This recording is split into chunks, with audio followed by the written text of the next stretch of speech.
Buenas tardes, soy Richard Bueno Hudson, el director del Instituto Cervantes de Nueva York, y quisiera comenzar dando la bienvenida a todas las personas que nos siguen en directo y a todas aquellas que nos ven en nuestros canales de YouTube del Instituto Cervantes de Nueva York.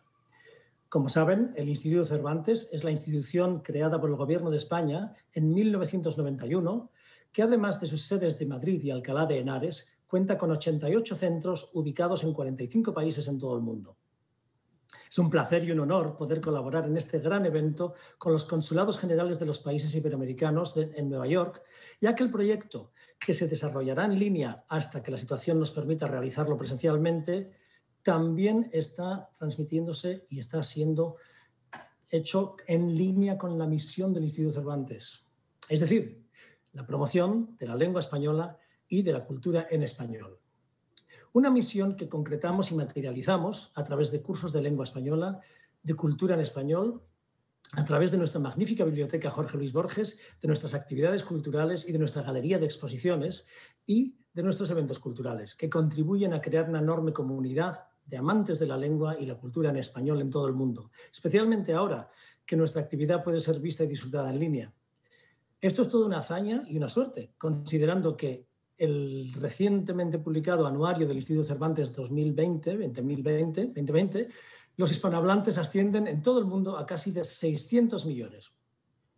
Quiero transmitir mi más sincero agradecimiento al Consulado General de México en Nueva York y al Instituto Cultural de México en Nueva York por su colaboración en esta primera tribuna de actualidad iberoamericana y, por supuesto, a nuestros invitados de la tribuna en el día de hoy. Las tribunas de actualidad iberoamericana se han planteado como un punto de encuentro de eminentes especialistas de las distintas áreas de estudio, investigación, cultura, asuntos sociales y políticos, organizado por el Instituto Cervantes de Nueva York con los institutos culturales y consulados de los distintos países iberoamericanos. El primer coloquio arranca hoy con México como país protagonista. Estos debates, de carácter bimestral, tendrán como actores principales a los diferentes países que conforman el mapa hispano global. En la tribuna de hoy tenemos como invitados a tres grandes constructores mexicanos. Marisa Céspedes, constructora de información, de opinión y de personalidades en Estados Unidos, con sus agudas, fidedignas y veraces visiones de la realidad como periodista. Julián Lucero, constructor de espíritu comunitario con su ingente y loable trabajo para la comunidad mexicana en Nueva York. Y Enrique Norten, constructor de... Bueno, en realidad, Enrique, siendo arquitecto no tengo que recurrir a ninguna metáfora contigo, o sea que con esto va bien. Pero claro, nos falta nuestro invitado especial. No podría empezar esta tribuna sin el saludo del Cónsul General de México en Nueva York, Jorge Islas López. Adelante. Quiero felicitar ampliamente al Instituto Cervantes por la organización de este gran evento, en donde se discute la tribuna de grandes personajes de la cultura hispanoparlante que vive en Nueva York y que ha dejado una historia y un legado. También este evento tiene como objetivo la promoción de nuestra cultura en común y la difusión del idioma que todos compartimos, el español. Personalmente me siento muy orgulloso de haber nacido en México y por esta circunstancia también el pertenecer a esta gran cultura hispana tan extendida en el mundo y tan universal en todos los aspectos. Múltiples países, además de España, que compartimos tantas características en común desde hace tantos siglos, hace que los países hispanoparlantes formen un gran bloque cultural y consular que se ve reflejado en varios ámbitos. Por ejemplo, aquí en Nueva York existe la CLACNI, cuyas siglas quieren decir Coalición Latinoamericana de Cónsules en Nueva York. Somos un grupo muy importante en donde juntos hemos organizado diversos foros, impulsamos iniciativas en común que nos pueden llevar a generar mejores condiciones y oportunidades para todas nuestras diásporas. La idea es que compartimos prácticas consulares que han resultado benéficas en otros momentos. Me da mucho gusto esta iniciativa del Instituto Cervantes para que cada país hispanoparlante y latinoamericano presente su propia cultura con sus propios actores que radican aquí en Nueva York, pues todos tenemos mucho que decir y mucho que contar. La mejor manera de transmitir la riqueza cultural y social de nuestros países es a través de nuestra gente, sean científicos, arquitectos, líderes sociales, periodistas, en fin, hay tantos actores que le dan tanto a esta ciudad, pero sobre todo a nuestra cultura, que es importante escucharlos. Los invitados a esta tribuna son tres mexicanos muy distinguidos, con una gran aportación y sobre todo con una gran historia que han dado muchísimo a la comunidad. Recalco, estoy sumamente orgulloso de ellos, al igual que todo México y nuestra comunidad en Nueva York, porque han dado una gran lección de lo que es aportar a una sociedad que es multicultural y multiétnica. Por eso me da mucho orgullo presentar en esta ocasión a los que son distinguidos y galardonados. Me refiero, por supuesto, a Marisa Céspedes, periodista, que con sus relatos nos dice el acontecer de los sucesos más relevantes hacia nuestra comunidad en Nueva York. El arquitecto Enrique Norten, quien es un destacadísimo profesional que con sus diseños y propuestas ha innovado la manera en cómo se concibe el espacio público. Finalmente, no menos importante, un líder social que es ejemplo para muchos de nosotros. Me refiero a don Jaime Lucero, que con su esfuerzo, su tenacidad y su trabajo también ha dejado un cúmulo de historias muy exitosas en Nueva York para que nuevas generaciones tomen la estafeta y también cumplan muchos sueños. Los invito a que vean esta serie de discusiones en donde importantes líderes comunitarios y profesionales dan un botón de muestra de lo que se puede hacer cuando hay ganas de cambiar la realidad presente. Los veo en una próxima ocasión. Hasta entonces. Muchísimas gracias, querido cónsul. Muchísimas gracias, Jorge. Y pasamos ahora a la presentación de nuestros tres invitados de excepción para la tribuna de hoy.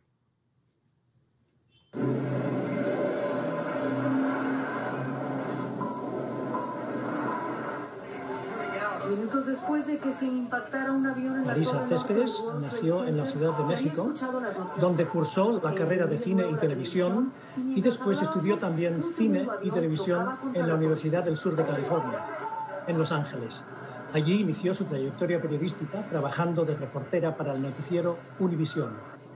En 1988 empezó a trabajar como corresponsal y jefa de buró de la Corresponsalía de Noticieros, Televisa, en la ciudad de Nueva York, donde ha participado con notas, crónicas y reportajes en la cobertura de los más importantes eventos acontecidos desde entonces. Entonces decidí tomar el equipo, esta misma cámara, una Betacam SP, con la que salí a grabar imágenes que quedaron inéditas y que ahora las comparto con ustedes debido a que ese día la jornada y la cobertura fueron sumamente complejas. Las ambulancias surcaban las calles, una tras otra. Llegué a contar más de 25. Al fondo, la imagen viva de la destrucción.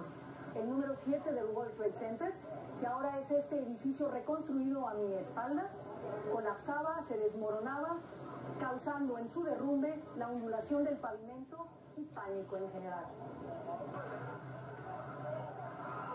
Cerca del área afectada, entrevisté a la gente que estaba apoyando las labores de rescate. Con la ayuda de un camarógrafo logré grabar un stand-up, que me costó mucho trabajo, al no poder articular en palabras lo que estaba pasando, pero sobre todo lo que estaba yo sintiendo y no entendiendo. Jaime Lucero, filántropo y empresario mexicano, original de Puebla, Jaime Lucero emigró en 1975 a Estados Unidos, sin haber terminado sus estudios de secundaria ni hablar inglés. No obstante, para principios de la década de los 2000, ya contaba con una empresa distribuidora de ropa con una flotilla de 25 camiones. Es promotor de la llamada Casa Puebla de Nueva York y organizador en esta ciudad de la fiesta del 5 de mayo que conmemora la victoria en 1862 de las tropas mexicanas sobre las francesas en la Guerra de Intervención. Es presidente fundador de la Casa Puebla de Nueva York y Nueva Jersey desde hace 42 años. En honor a su labor filantrópica, que beneficia a estudiantes indocumentados, la Universidad de la Ciudad de Nueva York, CUNY, le puso su nombre al Instituto de Estudios Mexicanos. El Lehman College de CUNY le otorgó el grado de doctor honoris causa, convirtiendo a Jaime Lucero en el primer mexicano que recibe tal distinción por esa casa de estudios. Su meta es que las nuevas generaciones alcancen poder político y económico a través de la educación.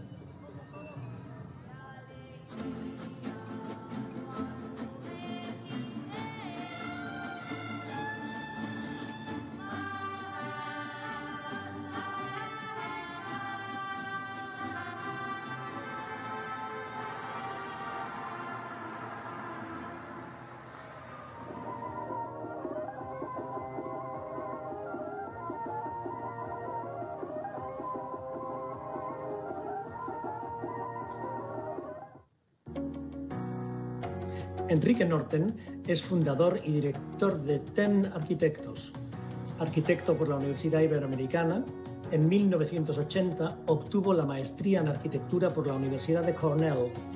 Ha sido internacionalmente reconocido por su amplia trayectoria y ha equilibrado la práctica de la arquitectura con la participación en jurados internacionales y comités de premios. Ha sido también miembro del Consejo de America Society, Council of the Americas, y profesor de la Universidad de Pennsylvania y de la de Texas. En México fue profesor en la Universidad Iberoamericana y también profesor visitante de Yale School of Architecture, Harvard Design School, las universidades de Michigan, UCLA, Cornell, SciArch, Rice, Columbia, Pratt, Parsons, entre otras.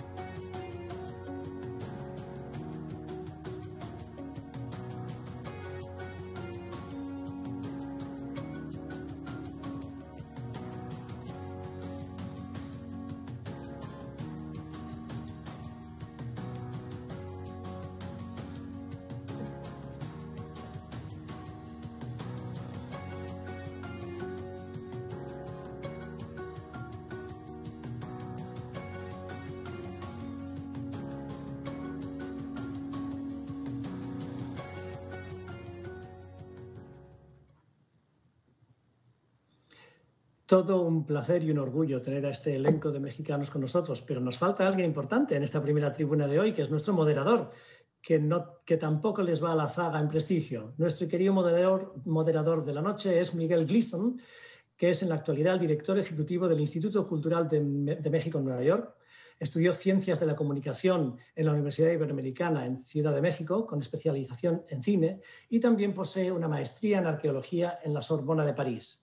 Y hoy, por supuesto, es nuestro moderador. Simplemente les voy a dar dos puntualizaciones más.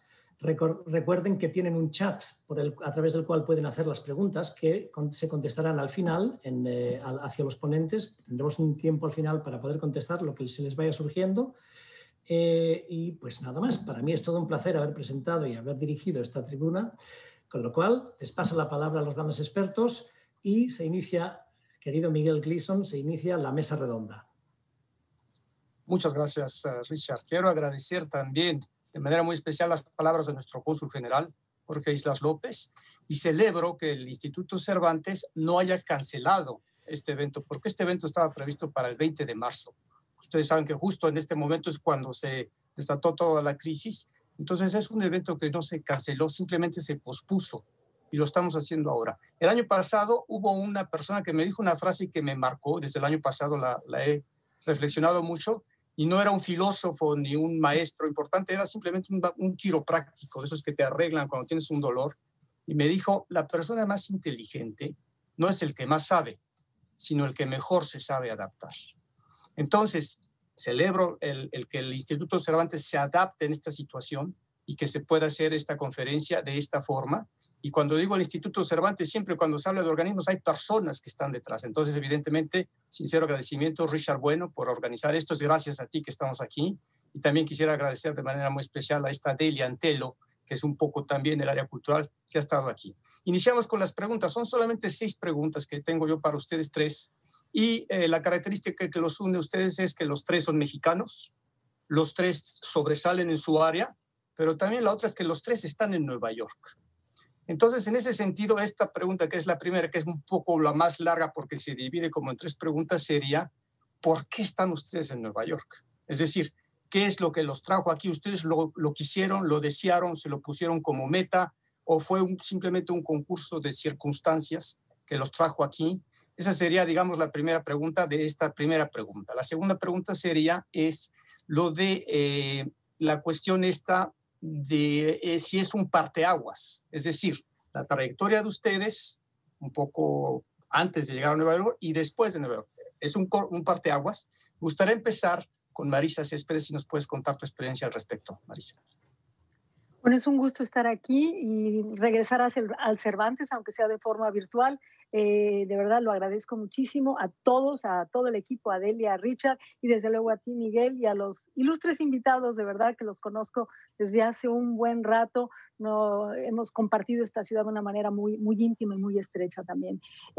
Yo llegué aquí por un conjunto de circunstancias. Nueva York siempre la soñé, me gustó, la veía en las películas, me enamoré de Nueva York, pero yo estaba en Los Ángeles en otro canal totalmente estudiando cine, guión cinematográfico y desde luego nunca pensé que llegara a esta ciudad. Yo tenía un poco ya mi vida hecha ahí, con el sueño del cine y los guiones y etcétera. Pero conocí una persona que era periodista, que tuvo una influencia grande en mi vida, por cierto español, y me enamoró del periodismo. Me dijo, el periodismo siempre te va a dar de comer, el cine, olvídate de eso. Y ahí empecé yo realmente a aprender el periodismo en la ciudad de Los Ángeles. No había mucho que reportar, pero ahí fue forjando mi carrera y salió la oportunidad de que Televisa iba a abrir diferentes corresponsalías en el mundo entero y me dijeron, oye Marisa, ¿te la avientas? Nueva York, te vamos a pagar muy mal, vas a tener que trabajar muchísimo y en fin, pero pues Nueva York es Nueva York. Y dije, órale, me dieron una camarita VHS, super VHS, y me vine para acá a abrir la corresponsalía. Esto fue en 1988 y desde luego pues yo tenía ese afán de venir a conocer estas ciudades y ser periodista, que es una profesión realmente afortunada y privilegiada para estar en esta ciudad y como decimos, te puedes asomar y meter las narices en todo y en ese entonces sobre todo pagar mi renta y poder sobrevivir. Por eso llegué a esta gran ciudad y desde luego la segunda pregunta, un parteaguas, desde luego, por supuesto, no me cabe la menor duda que esta ciudad ha sido un parteaguas para mí en mi experiencia periodística. Muchas gracias, Marisa. Ustedes pueden hablar mejor de esto porque llevan mucho tiempo ustedes aquí. Yo apenas llevo un año. Descontando algunos meses por lo de la pandemia, yo pienso que tendría que descontar algunos meses de ese año. Y en este caso yo sé que, por ejemplo, el señor Lucero llegó aquí desde los años 70, corríjanme si me equivoco, Marisa, tú llegaste en los años 80, creo. Finales. Y el arquitecto Norten a principios del siglo 2001, por ahí, ¿no? Entonces, el señor Jaime Lucero, ¿nos puede usted contar un poco su experiencia? Usted que lleva más tiempo aquí, si Nueva York fue un parteaguas en su trayectoria, en su vida, y sobre todo, pues, si usted decidió venir aquí, o si fue una coincidencia, ¿no? Sí, gracias, Miguel, y gracias al Instituto Cervantes por la oportunidad de compartir con estas grandes personalidades. Definitivamente, el venir aquí fue una combinación de circunstancias. Estamos hablando de un joven de 18 años que emigró a la Ciudad de México primero y luego, después de 8 años, hubo la necesidad de buscar opciones. Y la única opción era venirse a Nueva York, donde ya estaba mi hermano. En México, en la Ciudad de México, es donde pasé 8 años, pero las circunstancias pues, eran de que medio comes, medio trabajas, medio estudias, y la verdad ganó la idea de venir a Nueva York. Con mi hermano aquí me ayudó a colocarme, a vivir en un apartamento y a enfrentar una nueva realidad, una nueva vida. O sea, es totalmente diferente, es la segunda migración, por decirlo así. Y la ciudad de Nueva York, pues a mí me impactó desde el primer momento. Es un gran reto llegar aquí sin hablar el idioma, sin saber cómo te vas a tratar de integrar a este sistema de vida. Y el trabajo, pues, es primero adaptarte, aprender y mirar hacia adelante. Esa fue mi primera experiencia y aquí seguimos todavía. Muy bien. Quiero decirles a los tres que evidentemente si ustedes tienen preguntas entre ustedes, se pueden hacer, ¿eh? Quisiera romper un poco la formalidad de este tipo de eventos para que se haga un poco más fluido y demás. Entonces, en este caso, le cedo la palabra a Enrique Si nos puedes contar un poco tu experiencia al respecto de Nueva York, Enrique. Muchas gracias. Bueno, yo en parte diría que es un poco diferente la forma en que yo llego a Nueva York de lo que han contado ya Marisa y el señor Lucero, pero también tiene muchas similitudes. Yo tuve la suerte y el privilegio de haber estudiado y de haber hecho un posgrado en los Estados Unidos, en el estado de Nueva York, en la Universidad de Cornell. Y mientras yo pasé 3 años allá en Cornell, al mismo tiempo tuve una cercanía muy grande con la ciudad de Nueva York, ¿no?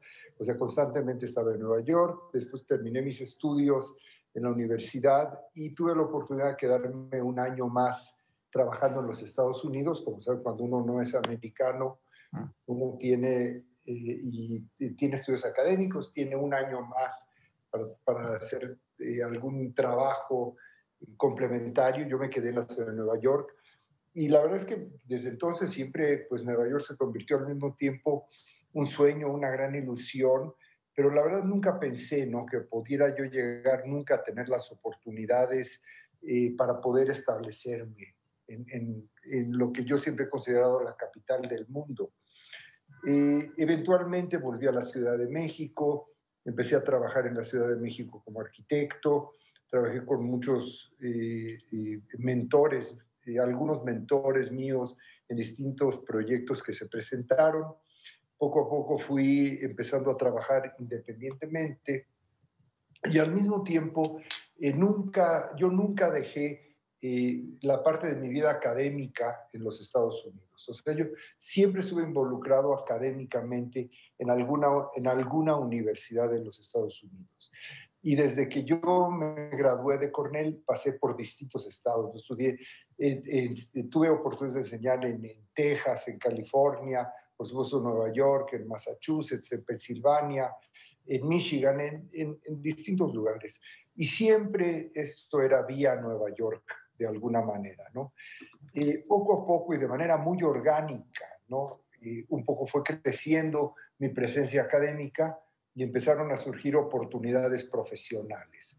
Hasta que llegó un momento, como siempre pasa en nuestros países de altos y bajos muy importantes, donde hubo una restricción de oportunidades en mi propio país, pero al mismo tiempo era un momento histórico muy diferente, ¿no? Era un mundo mucho más cerrado, mucho menos intercomunicado, con relaciones mucho más restringidas, y era muy difícil en ese momento poder practicar internacionalmente desde una ciudad o de un país como lo era México en los años 80 y en los años 90, que yo diría era esta apertura o este inicio de globalización de nuestro propio país. Ahora es muy diferente. Y empezaron a haber oportunidades y al mismo tiempo mi deseo y mi ambición de poder trabajar y practicar internacionalmente y de poder tener un diálogo de tú a tú con mis colegas en todo el resto del mundo, para lo cual era un poco difícil poderlo hacer desde mi propio país. Y llegó un momento que de manera casi natural las oportunidades surgieron y tuve la suerte, ¿verdad?, de tomar la decisión, de establecerme también en Nueva York y poder empezar esta práctica global, ¿no? A partir de entonces, como tú bien dices, yo considero siempre que llegué primero a Nueva York en el año 80 y después llegué otra vez a Nueva York en el año 2000, ¿no?, por llamarlo de alguna manera, que fue justo antes, además del 9/11 famoso, ¿no? Fue justo antes del 9/11 cuando nos establecimos en Nueva York. Y a partir de entonces, pues evidentemente cambió mi vida, ¿no? O sea, desde Nueva York he tenido oportunidades de trabajar en todo el mundo, que probablemente no las hubiera tenido si me hubiera quedado en México, pero al mismo tiempo el éxito que pudimos lograr en Nueva York me abrió muchísimas oportunidades en mi propio país, en México, igual que en el resto de Latinoamérica. Entonces, sí, para mí Nueva York ha sido fundamental en el desarrollo de mi carrera y yo le estoy enormemente agradecido. Yo siempre digo que tengo 2 ciudades que quiero con todo mi corazón, ¿no? Uno es la ciudad donde yo nací, que es la Ciudad de México, y otra es la ciudad que yo elegí, ¿no?, que es la ciudad de Nueva York. Y para mí las dos de alguna manera tienen una relación muy importante y muy intensa, y yo sigo de alguna forma viviendo y trabajando en ambas ciudades. Muchas gracias, Enrique. Me llama mucho la atención lo que mencionaste de que siempre has considerado Nueva York como la capital del mundo.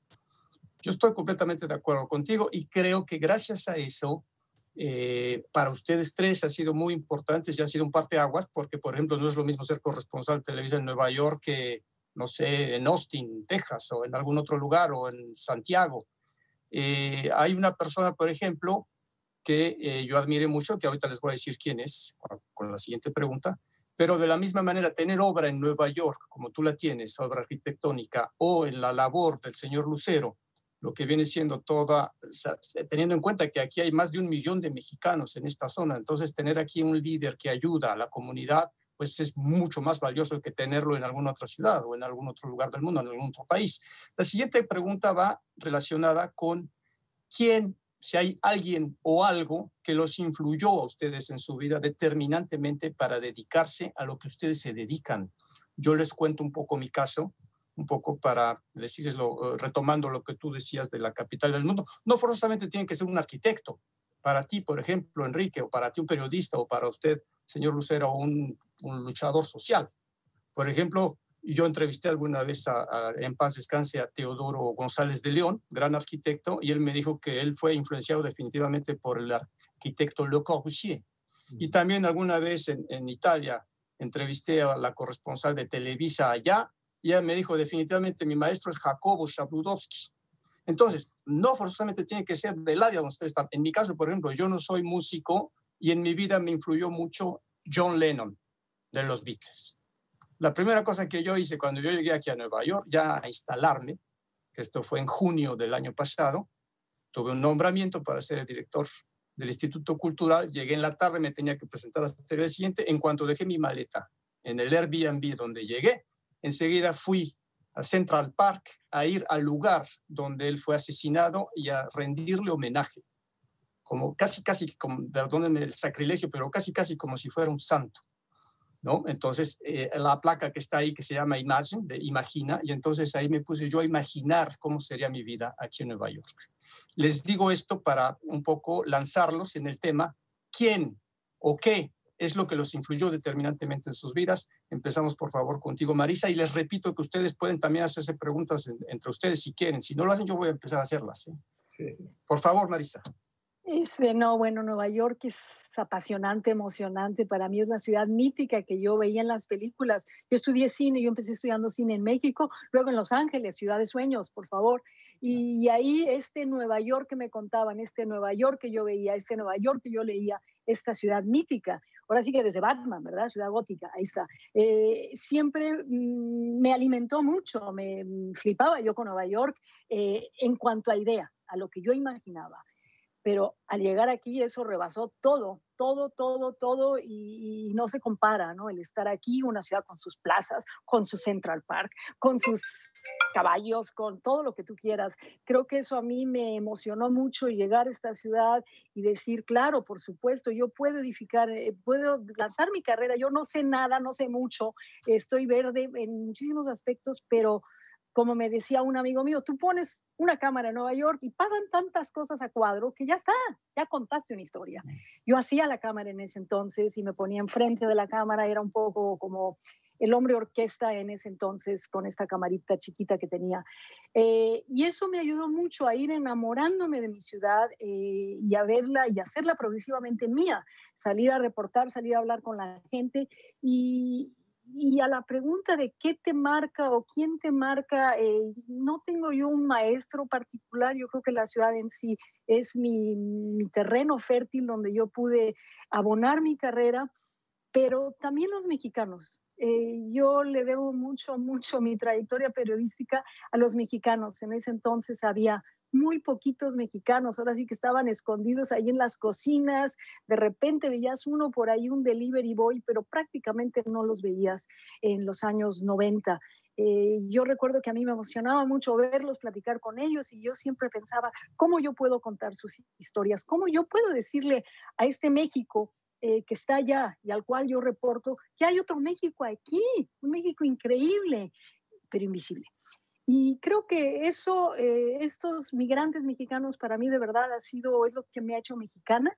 y contar sus historias, que lo sigo haciendo.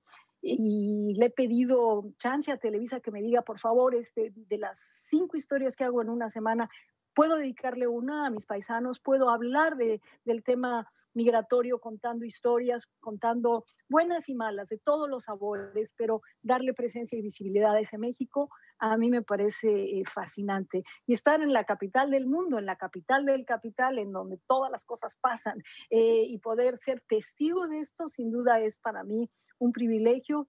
El 11 de septiembre, si algo me marca, por supuesto que es el 11 de septiembre. Yo tuve que salir sola a la calle con esa cámara que vieron al principio y tuve que contar esa historia que yo no entendía y que desde luego no tenían los recursos técnicos ni de ningún tipo para entender qué estaba pasando.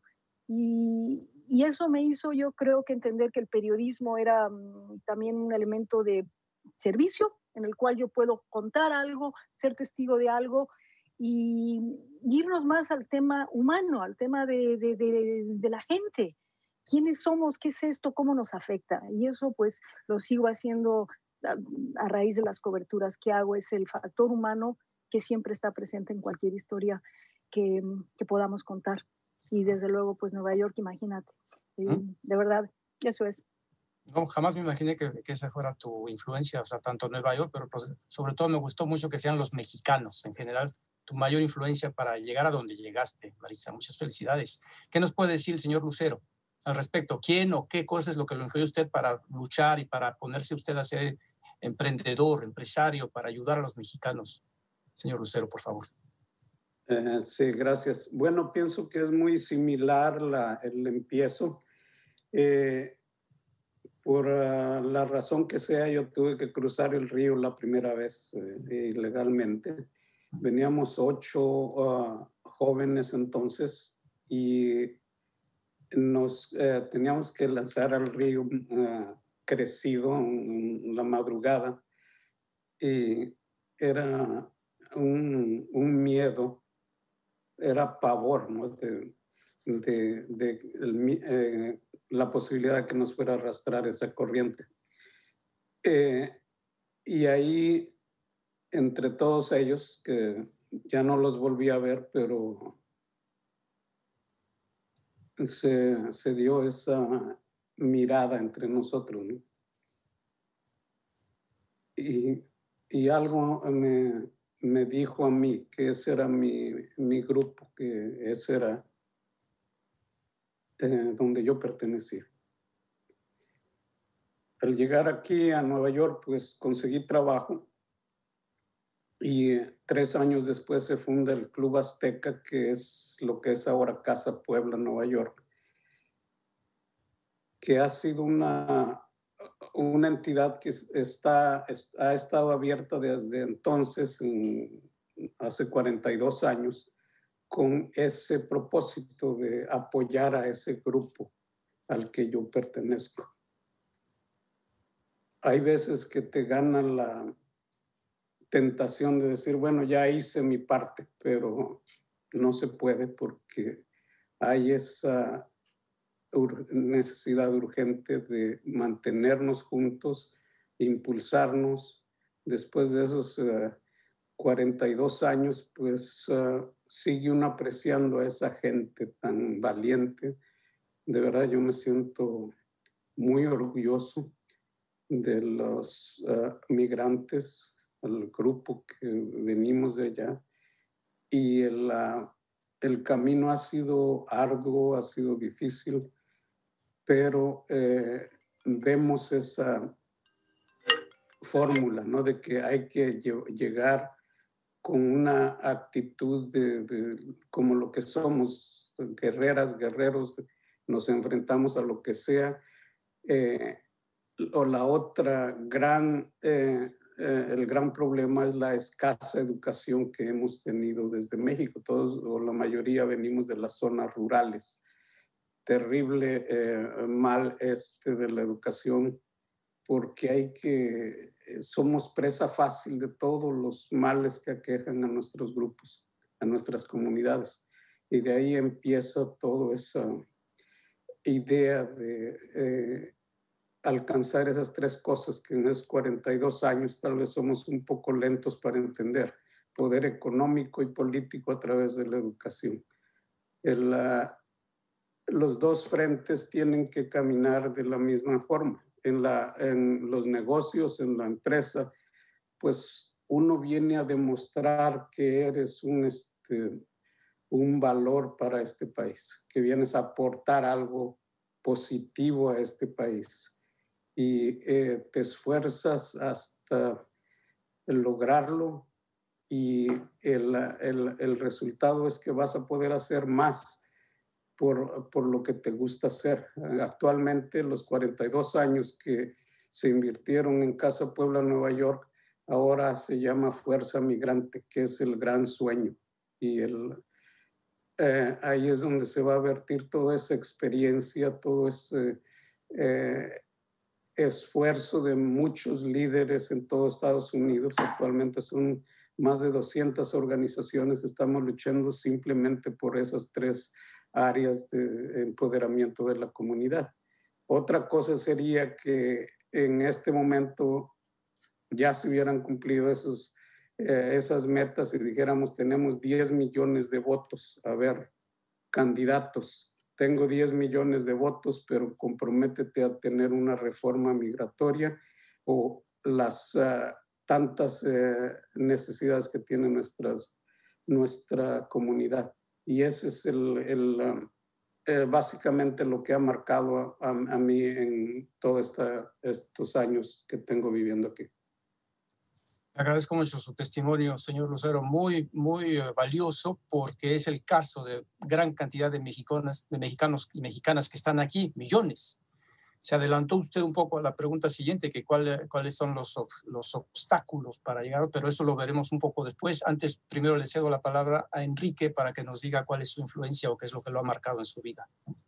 Bueno, gracias Miguel, pero antes de entrar en esto, yo lo que quisiera decir, y lo digo constantemente, una enorme admiración, ¿no?, por la historia que acaba de contar el señor Lucero, que evidentemente es su historia personal, pero representa la de tantos miles, ¿no?, de hermanos mexicanos que han llegado aquí en condiciones verdaderamente casi increíbles, ¿no?, casi imposibles, y que de alguna manera pues han llegado a un lugar en donde les ha dado a ellos o nos ha dado a todos la oportunidad de poder distinguirnos en una condición de mérito, ¿no?, de haber llegado a lo que conocemos como una meritocracia, donde evidentemente han llegado o han podido destacar aquellos que se han merecido destacar.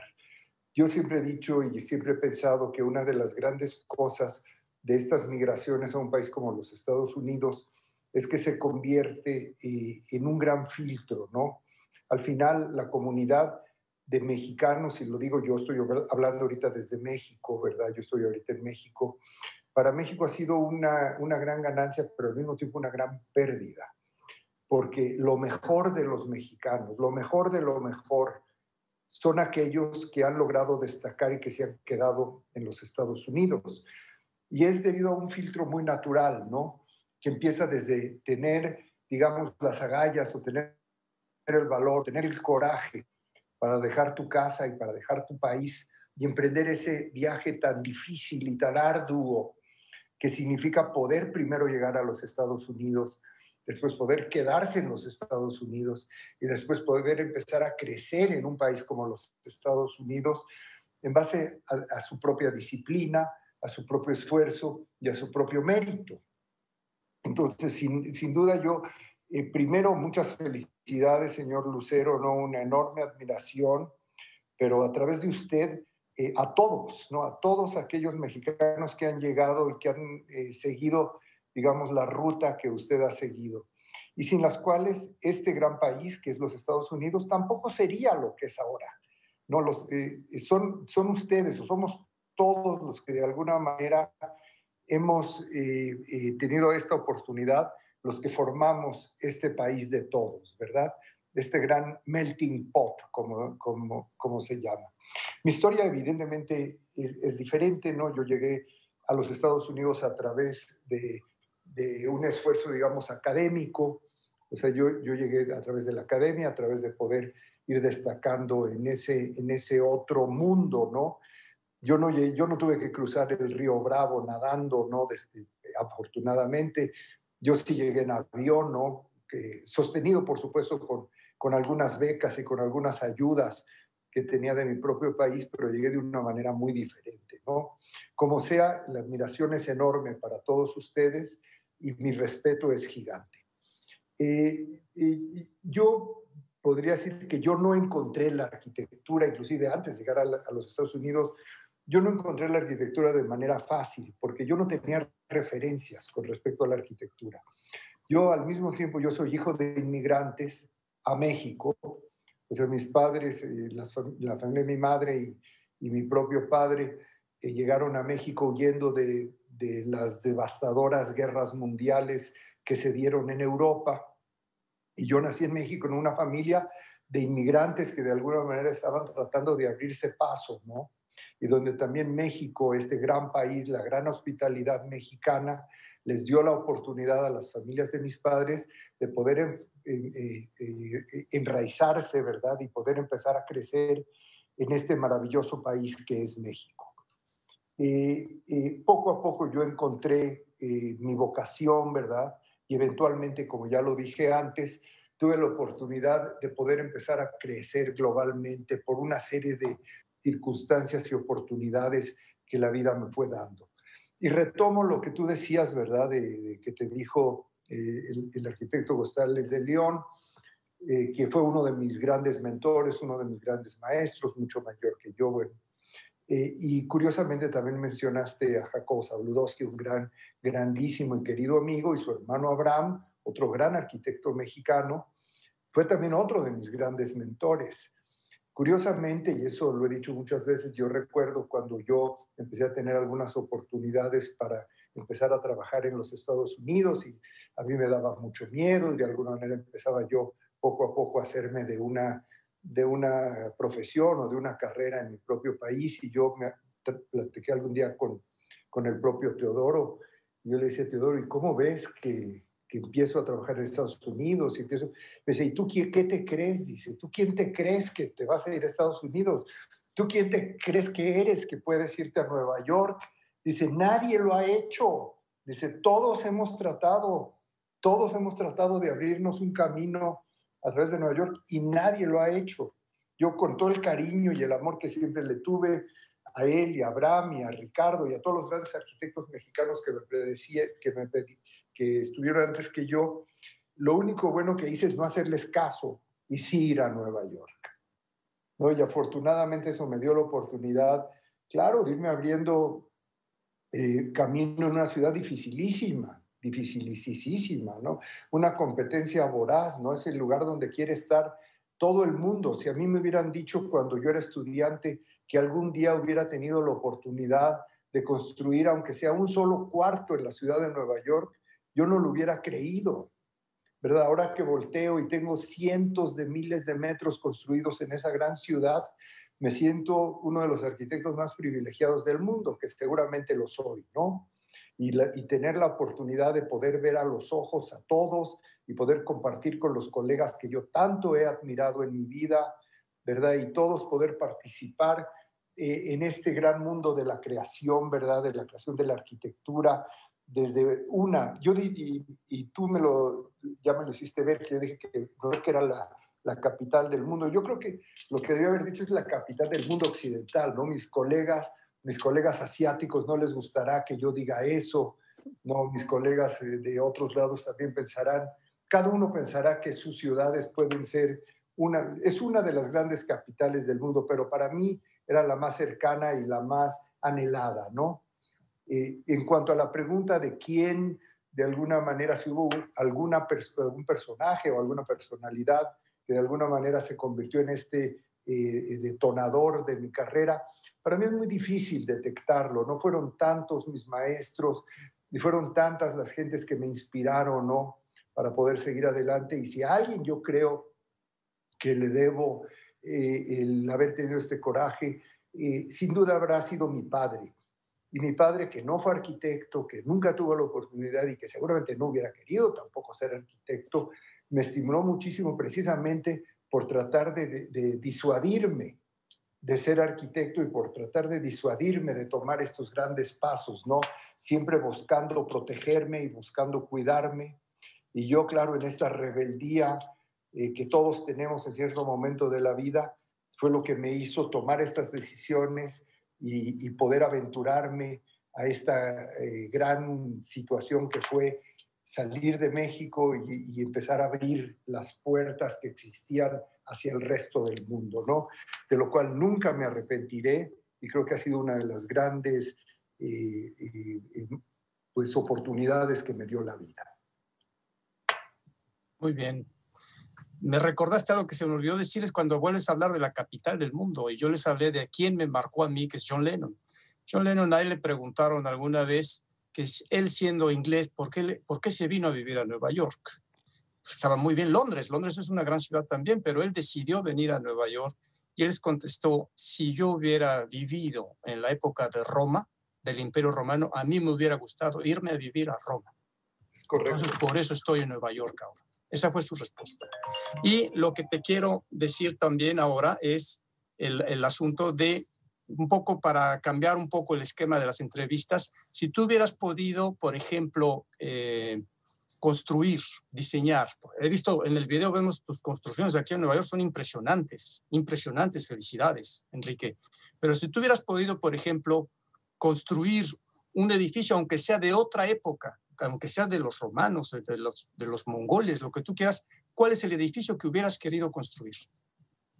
Sí, mira,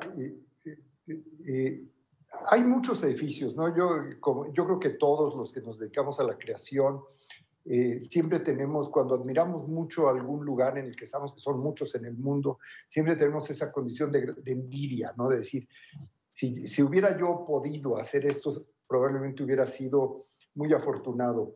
Y ahora tengo el gusto, ¿no? Estando aquí presente, aunque sea presente a distancia, en el Instituto Cervantes, una institución que yo también admiro muchísimo y les agradezco que me estén invitando. Yo diría que probablemente el lugar, que es más que un edificio, es un lugar que yo más probablemente hubiera querido haber podido diseñar o participar de alguna manera, tendría que decir que es la Alhambra de Granada, ¿no? Y eso me lleva a España, ¿no? A un lugar absolutamente mágico, un lugar bellísimo, ¿no? Bellísimo tanto por su racionalidad como por su enorme sensualidad, ¿no? Por esa relación con un medio ambiente y por esa enorme capacidad estética, ¿no? Esa serie de emociones que te despierta ese conjunto de edificios, porque no es un solo edificio, en relación con esa sierra del sur de España, ¿verdad? Y con ese bellísimo lugar que es la Sierra de Granada, los jardines del Generalife, ¿no? Los distintos edificios que conforman la Alhambra. Yo sin duda creo que es uno de los lugares que yo más admiro y a los cuales retorno, ¿no? Con cierta periodicidad, simplemente en busca de un goce estético excelso, por llamarlo de alguna forma. Bien, vamos un poco a cambiar el esquema para un poco darle, y la misma pregunta, aunque no son especialistas en el tema, pero a mí me gustaría preguntarles lo mismo, exactamente a Marisa y al señor Lucero, si hay un edificio que ustedes han visto arquitectónico que los ha impactado, que a ustedes les hubiera gustado ser arquitectos y diseñarlo, o aunque no sean arquitectos o no les hubiera gustado ser arquitectos, ¿cuál es el edificio en el mundo o en México, aunque lo hayan visto en foto, o sea, que los ha realmente impresionado? Si nos puedes decir tu selección o lo que tú decides, Marisa. Uy, qué difícil. Y aparte me pones aquí frente al arquitecto, ¿no? Que Enrique que tiene cosas tan impresionantes que me encanta, o sea, de verdad. Yo creo que esta ciudad está rodeada para mí de edificios alucinantes, de edificios preciosos. Es difícil entender el estilo de Nueva York porque todo se mezcla, todo lo contiene. Y hay un edificio que a mí me fascina en esta ciudad, que me hubiera encantado construir, lo que es el Museo Guggenheim. A mí me fascina ese edificio, entender que no tiene nada más, que es como un cascarón, nada más como un caracol, que no hay columnas, que tú entras a ese lugar y te sientes en un lugar muy espacioso, muy especial. El año pasado cumplió años Creo que fueron 60 años de este gran edificio y la historia de Frank Lloyd Wright, pues es apasionante. Toda la historia de ese museo a mí me encanta. Así como me gusta mucho el Flatiron, es muy típico, digamos, muy especial, pero desde luego el Museo Guggenheim me encanta. Punto. Es una estupenda selección, Marisa. Me encanta. Va con lo que dijiste, que tanto los mexicanos como Nueva York te marcó, fue un parteaguas. Además, elegiste un edificio de Nueva York. Yo estoy completamente de acuerdo contigo. Además, es el único museo que yo he ido en mi vida, y créanme que he ido a muchos museos. Es el único museo donde no tienes que estarte pasando de un cuarto a otro cuarto, de una sala a otra sala. Vas bajando y vas viendo la exposición. Eso me parece. No importa lo que exhiban, a mí me da igual lo que exhiban. Es ir ahí y entrar y sentir esta sensación de espacio, de que no hay columnas. Exactamente. Es alucinante, no importa, el museo en sí es la obra de arte. ¿Sí? Señor Lucero, ¿usted tiene algún edificio, alguna construcción que lo ha impresionado? Sí, definitivamente las Torres Gemelas aquí en Nueva York. Yo las fui a conocer una semana después de haber llegado ahí, y es tal el impacto que nos deja de un poderío, de un económico, no podría describirlo, pero realmente eran algo gigantesco y algo que quedaron ahí en nuestra memoria para siempre. Muy bien. La siguiente pregunta es un poco retomando lo que usted ya nos había dicho, que es ¿cuáles son los obstáculos que tuvieron ustedes para llegar a donde llegaron? Me gustó mucho el testimonio que dio usted. Me uno a todos los comentarios de Enrique al respecto de la admiración que siento yo por usted. Yo grabé la película esta que sale de usted al principio, donde yo estaba grabando ahí, yo acababa de llegar, yo no conocía a nadie. Había oído hablar su nombre, ¿no? Jaime Lucero, lo oía por todos lados, pero yo no lo conocía a usted físicamente. Y entonces de pronto ahí en este día de la Guadalupana, porque todos los mexicanos somos guadalupanos, en ese día veo que muchas personas empiezan a traer antorchas para que les den el fuego. Y de pronto veo que llega usted y no sé por qué, yo tuve la intuición que usted era alguien importante. Y entonces es por eso que yo estaba con mi cámara y las personas y se iban, del fuego y se iban. Y a usted yo dije, a este lo voy a seguir. Y lo estuve grabando y lo fui siguiendo. Y entonces lo que más me impresionó de lo que usted nos contó es de que usted tuvo que atravesar el río. Porque muchas de las seres humanos en todo el mundo, los obstáculos es cuando están relacionados siempre con cuestiones financieras, casi siempre. Y el obstáculo para usted, además de que fue también una situación financiera, por algo habrá venido acá, usted tuvo que cruzar el río. Y usted cruzó el río sin educación. Y sin embargo, usted quiso educarse, pero no más quiso educarse, sino que usted, una vez que llegó a hacer fortuna, decidió su fortuna invertirla en los mexicanos para darles educación. Precisamente lo que a usted le faltó. Y además, las gentes que vivieron la misma historia que usted, de que también estaban de ilegales, tuvieron que trabajar, usted los ayuda y los sigue ayudando. Y eso realmente lo felicito.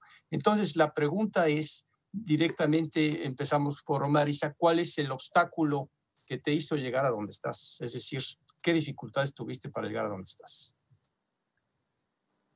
No, desde luego, ahora sí que como don Jaime, digo, no me puedo comparar ni mucho menos. Yo creo que de algún modo yo ya venía con un trabajo que me dijeron, bueno, vete ahí y abres ahí como puedas la corresponsalía. Yo creo que fue más bien esta incertidumbre, esta ingenuidad mía. Yo no tenía ninguna trayectoria, ninguna experiencia, ningún nada. Tenía una empresa grande que me estaba respaldando, pero realmente con un equipo mínimo, todo era muy precario y no estábamos conectados a nada. Ahí yo tenía que decir, bueno, ¿qué está pasando? ¿Cómo voy a contar historias si no me entero de nada? No tenía ni fax, no tenía ni cables, no tenía nada en ese entonces. Entonces ese reto fue muy difícil de estar investigando qué está pasando, cómo yo puedo contar las cosas si no tengo acceso. No soy una gran cadena en México. Televisa será Televisa, pero aquí al final del día a mí me dicen Teleguat. O sea, no es así. Entonces fue ir picando piedra, como se le llama, ir poquito a poco, ir abriéndome camino con mi camarita, con un equipo muy precario, pero salir y tener ese arrojo para poder irte abriendo camino. Me daba vergüenza hacer preguntas difíciles. Yo recuerdo, decía, ¿cómo le hace Jorge Ramos? Hablando de quién te influenció, bueno, no es que me haya influenciado directamente Jorge, pero él era un cuate que decía, bueno, yo voy a hay que preguntar porque la oportunidad es mínima, hay que hacer la pregunta difícil. Y cuando uno está haciendo la cámara y tantas cosas técnicas, pues a mí me daba un poco de susto irme curtiendo, digamos, en este periodismo.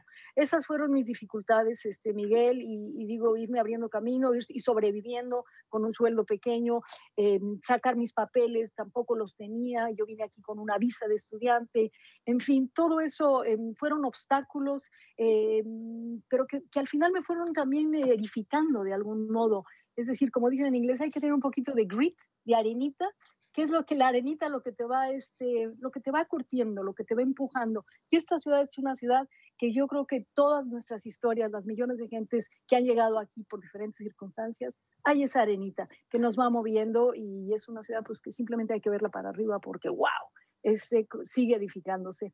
O sea que fue esto, la falta de equipo, la falta de infraestructura, pero por otro lado la libertad. Televisa no me presionaba, simplemente me daba la libertad y yo fui creando esta escuela, me fui edificando de algún modo con mucha incertidumbre, con mucho miedo en muchos casos, pero con esta gran ciudad que también me dio muchísimo y me sigue dando. Miguel. Muchas gracias, Marisa. Señor Lucero, ya sabemos usted todas las dificultades que tuvo, entonces le hago una pregunta un poco más concreta. Usted llegó aquí realmente sin mucho dinero y de pronto usted, según lo que nos leyó Richard Bueno, empezó a hacerse empresario y de pronto ya usted empezó a hacer una pequeña fortuna con la cual usted ayuda ahora a los mexicanos. ¿Cuáles fueron sus dificultades para pasar de no tener nada de dinero a convertirse en un empresario? Es un proceso, un largo proceso. Les empecé diciendo que la primera vez que emigré fue a la Ciudad de México, de un pueblo de 20 familias en Puebla. Y ahí había que aprender rápido también, aunque hablamos el idioma, cosa que aquí no lo hacíamos. Era algo totalmente nuevo para mí. Ahora, al llegar a Nueva York, es simplemente echar mano de esa experiencia de cómo se aprende la primera vez. Aquí en Nueva York, pues ya es las ligas mayores, ¿no? El idioma, el cómo vas a integrarte a una fuerza laboral. Yo empecé lavando platos y pues de ahí para adelante, ¿no? Aprender. El idioma es algo fundamental, nunca lo he llegado a hablar bien, pero al llegar a ese restaurante lo que me urgía era comunicarme. Compré un libro en inglés que era el paperback que había de moda y como religión eran 3 páginas diarias que tenía yo que traducir y mis compañeros lo leían en inglés. Yo lo traducía yo con un diccionario. Duré 3 meses con eso y eso cambió o mejoró un poco más mi idea de integrarme a todo esto. Y no detenerse, o sea, no, los obstáculos los vemos venir, están ahí, pero hay que poner lo mejor de nosotros, ingeniárnoslas para sobreponernos a todos esos obstáculos.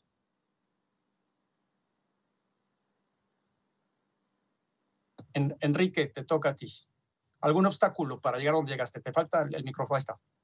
Sí, antes de contestar esta pregunta, si me permites, Miguel, ya sé que me estoy desviando muchísimo y no es porque sean malas tus preguntas, al contrario, son estupendas, pero me va llamando la atención lo que van diciendo mis compañeros de esta mesa y quiero celebrar, ¿no?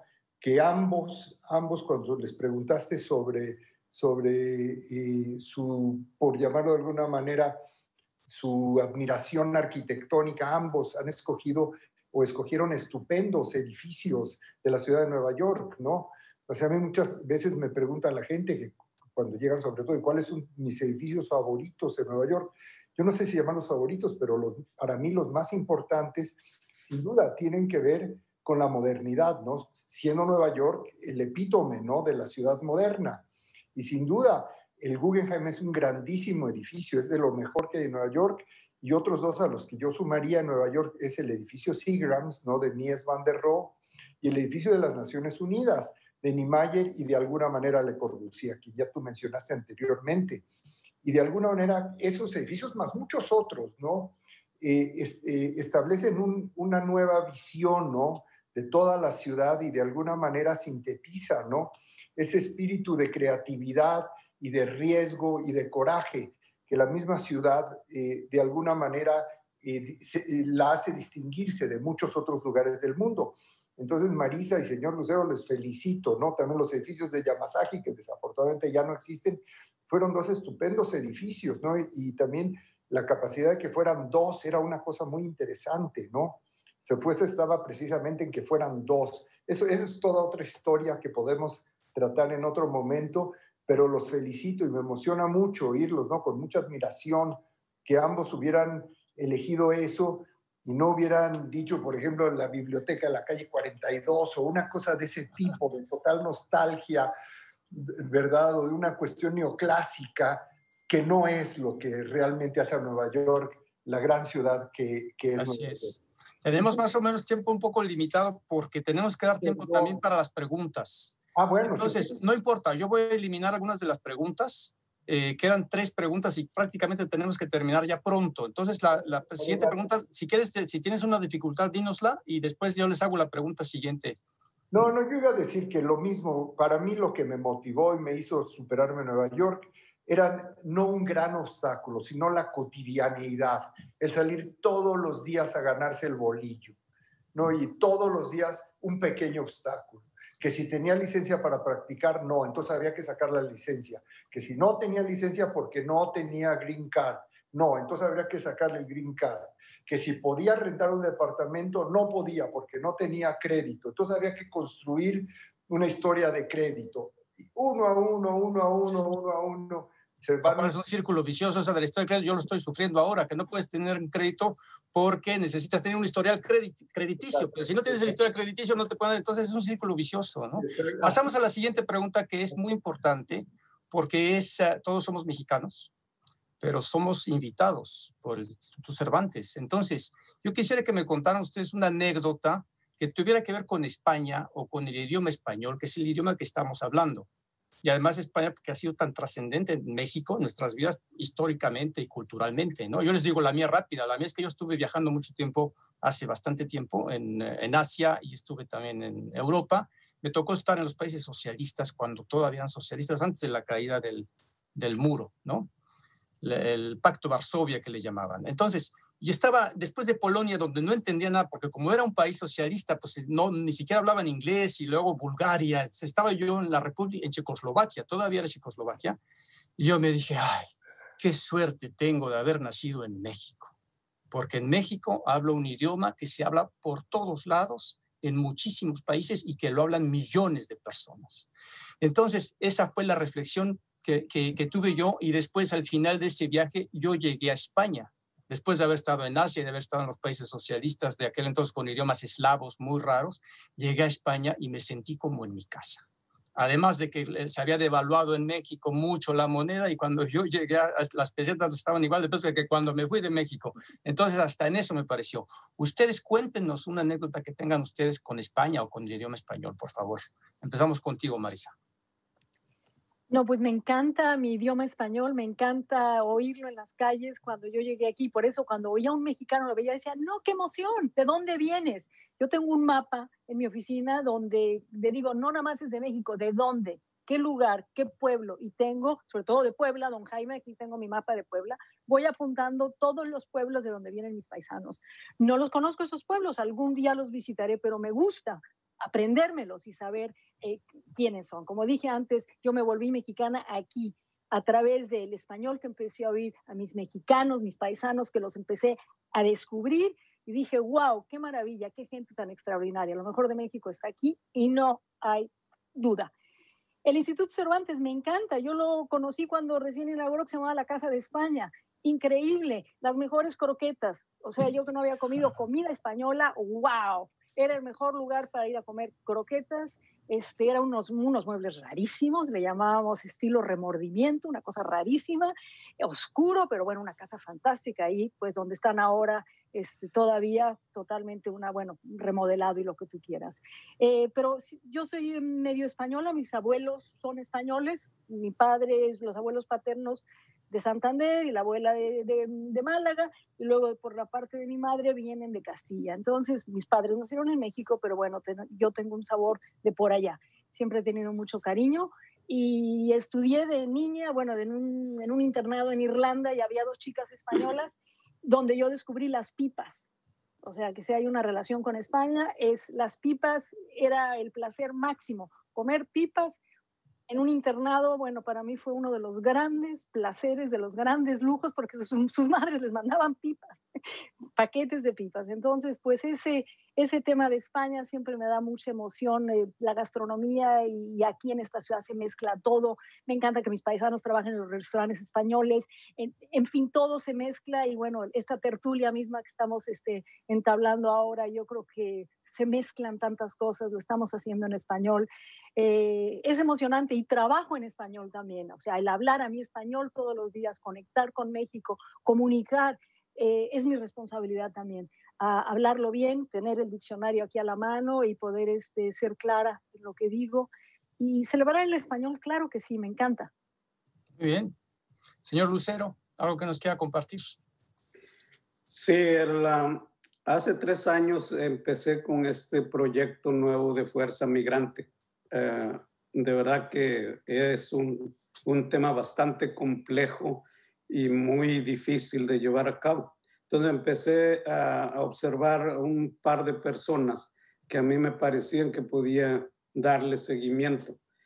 Y era ir cada semana a viajar a algún lugar de Estados Unidos, a hablar, a hacer un reencuentro con nuestras comunidades.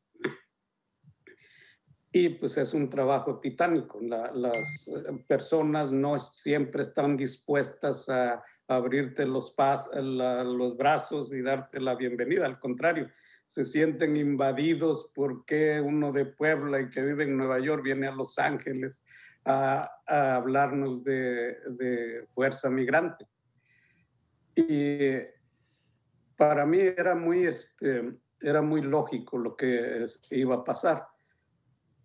Al final me decidí por una persona que pensé que es la idónea, y afortunadamente lo es, porque todavía sigue en su cargo.